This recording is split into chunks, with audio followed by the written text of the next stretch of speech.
ಮಂತ್ರಾಲಯ ಶ್ರೀ ರಾಘವೇಂದ್ರ ಸ್ವಾಮಿಗಳ ಗುರು ವೈಭವೋತ್ಸವ ಕಾರ್ಯಕ್ರಮಗಳು ಪೂರ್ಣಗೊಂಡಿವೆ. ಮಂಗಳವಾರ ಸಂಜೆ ಜರುಗಿದ ಸಮಾರೋಪ ಸಮಾರಂಭದಲ್ಲಿ ಕಾಂತಾರ ಖ್ಯಾತಿಯ ಡಿವೈನ್ ಸ್ಟಾರ್ ರಿಷಬ್ ಶೆಟ್ಟಿ, ನವರಸ ನಾಯಕ ಜಗ್ಗೇಶ್, ಮಾಜಿ ಡಿಸಿಎಂ ಅಶ್ವಥ್ ನಾರಾಯಣ್ ಸೇರಿ ಚಲನಚಿತ್ರ ಮತ್ತು ರಾಜಕೀಯ ಗಣ್ಯರು ಉಪಸ್ಥಿತರಿದ್ದರು. ಅಂತಿಮ ಕಾರ್ಯಕ್ರಮ ಭಕ್ತಿ ಮತ್ತು ಭವ್ಯತೆಯಿಂದ ಕೂಡಿತ್ತು.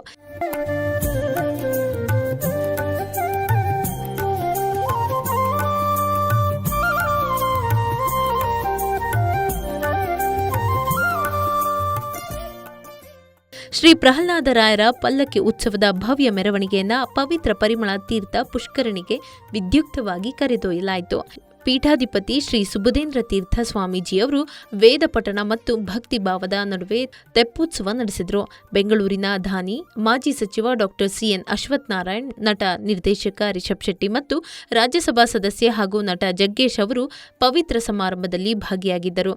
ಈ ವೇಳೆ ಸ್ವಾಮೀಜಿ ಡಾಕ್ಟರ್ ಸಿಎನ್ ಅಶ್ವಥ್ ನಾರಾಯಣ್, ರಿಷಬ್ ಶೆಟ್ಟಿ, ಜಗ್ಗೇಶ್, ಕೈಗಾರಿಕಾ ಉದ್ಯಮಿ doctor H S Raghavendra Rao, selfie Damodar, Dhani Subbanna, Raghubhat ಮತ್ತು ಇತರ ಗಣ್ಯರನ್ನು ಆಶೀರ್ವದಿಸಿದರು.